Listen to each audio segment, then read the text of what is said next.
Hello guys, welcome back to my channel. Today we will discuss Augment in RESTful application programming. So first of all, what is Augment? Alright, the system executes the Augment code before data reaches the transaction buffer, allowing you to set default value on the business object instance. Okay, so the augment is used to set default values. So for example, you want to set default value for a agency ID or the status field, then in that case what we need to use? We need to use the augment feature. Alright, so without wasting much time, let's get started. Let's go to travel projection view and add the augment feature.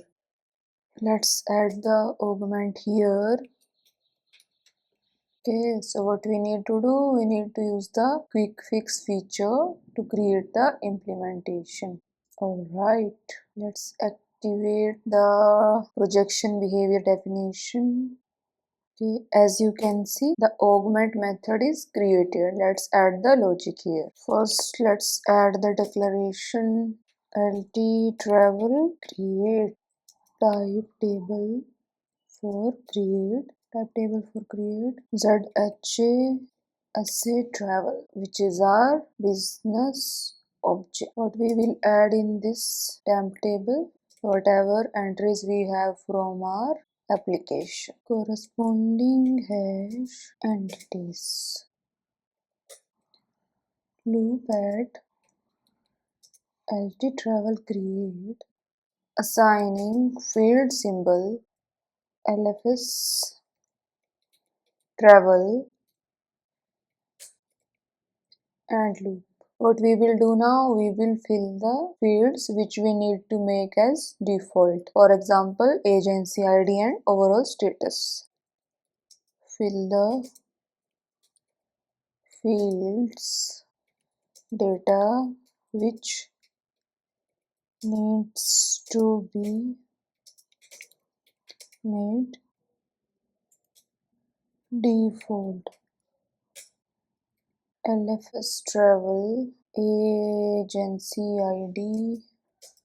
For example, let's assign our agency ID here, which we need to keep as default. Overall status equal to open. Okay, we have set open as default overall status. Let's also fill the controls for both of these.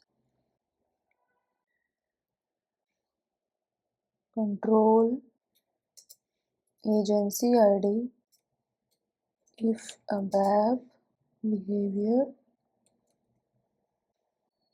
on. Let's also set the control for the overall status. Let's modify the augment entities. Modify augmenting entities of ZHA SA travel. So which entity we need to modify? Travel create from lt travel create. Okay, let's save and activate. Okay, so what we need to do now, we need to test our application and agency ID and overall status should be set by default. Alright, let's go to our service binding, launch the application, click on create button. And yeah, as you can see, agency ID and overall status is set by default. Earlier we had to select it manually. So yeah, we have successfully tested the augment feature in RESTful application programming. Okay, so yeah, that's it for this video. We will continue our RAP journey in the upcoming videos. Till then, bye bye, thank you. Please do like, share and subscribe this channel for more such advanced topics. Thank you.